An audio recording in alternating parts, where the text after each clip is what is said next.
This is the VOA Special English Health Report.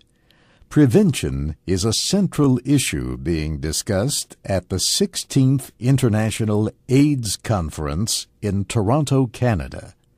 24,000 delegates are at the conference, which ends Friday. Bill and Melinda Gates called for faster research to develop preventions like microbicides for women to use when they have sex. The hope is that such products could protect against infection with the virus that causes AIDS.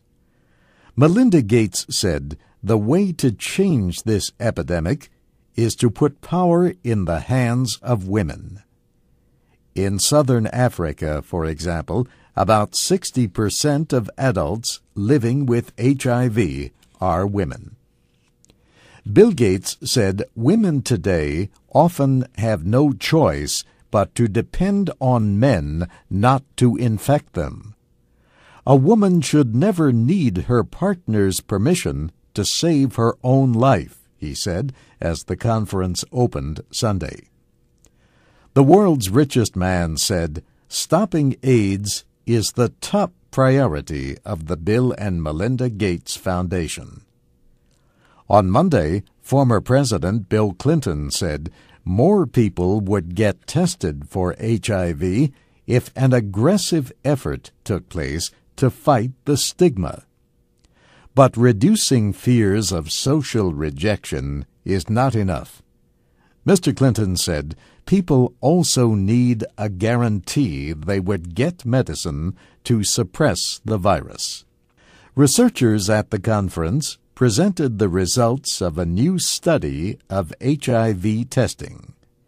It involved more than 100,000 people tested in California last year.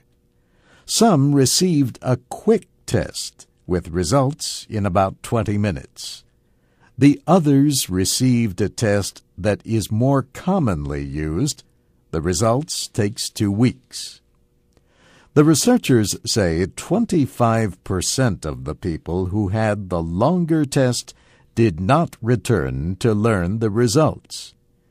But that was true of only 2% of those who had the quick test. George Lemp of the University of California led the study.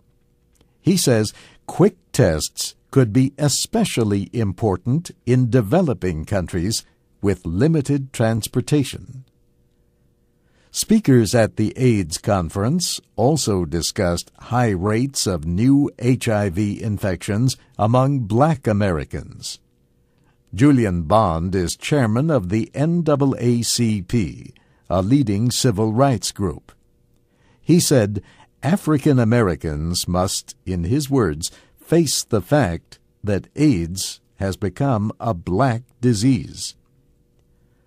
Public health officials say half of all new HIV infections in the United States are in blacks. African American delegates at the conference said they will prepare a 5-year plan to reduce infection rates and increase testing. And that's the VOA Special English Health Report, written by Katie Weaver. I'm Steve Ember.